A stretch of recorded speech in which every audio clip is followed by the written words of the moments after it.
for totally unexpected. I wasn't planning on racing. I thought I was just coming to fix a car. And James helped a little bit, but I didn't get a whole lot of help on it. But 3 days of hard work actually took Jim York's totally clapped out car that got rear-ended extremely hard. And pretty much everybody said it was done. But they shouldn't have told me that I couldn't fix it after I already fixed it. But it looks a whole heck of a lot better than it did when Jim raced it. And it's actually Jim's paint scheme. I just freshened her up just a little bit. And let's see, I'm trying to remember everything we did to it. It had no bumper on the front, no bumper on the back. The radiator was crushed. The heater hoses were cut. The right front 3 of the lug nuts were sheared completely off, and the other 2 were glued, and the rim was all wallered out. Both back wheels were actually touching the quarter panels because it was rear-ended so hard. And we pulled it out as best as we could with chains and stuff, and I even changed the rear sway arm, and everything got as straight as I could, but it's still kind of trying to go its own way. But I got 3 tires that are pointing in the exact same direction, so 3 out of 4 ain't bad, right? Plus, I can see the shoulder of this tire. Simple physics says that's going to help me turn left even more. But I got a feeling all it's going to do is make me drive sideways down the track.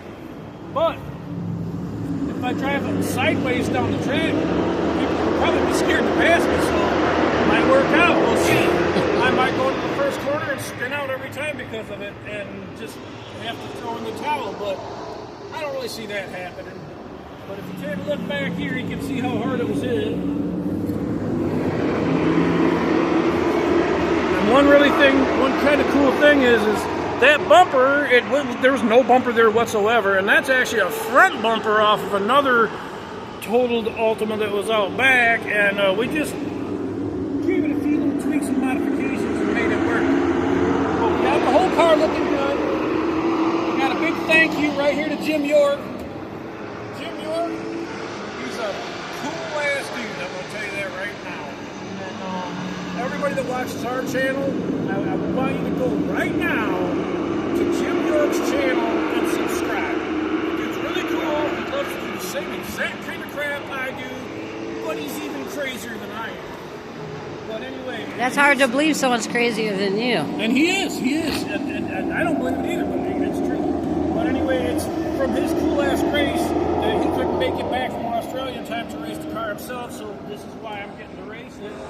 Here's a little tribute to Jim. I threw a little York in there because I really wasn't sure if he was going to make it in time, so I figured if I put his name there and my name there, they won't know who's driving. But what the really cool thing is, if she could get a shot of the roof, I actually managed to land a number that really is very fitting for the Dixon York car. Yes, 199. Imagine where I got that idea.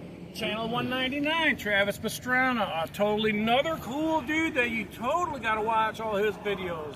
The dude is just incredible. I've known about him my whole life, but until I met the guy and started watching his videos, I never knew how freaking awesome he is. He's even cooler than me. But another really cool thing that I did here is this is my hood pin. All right, now not only is it my hood pin, but it also connects the hood to the fucking bumper, and it gives me a little bit of extra strength right there because this bumper was gone too, completely wiped right off the car. This car was seriously wounded, we'll say. Every was corner. Not very happy, and like I said, most people didn't think that it would see the track again.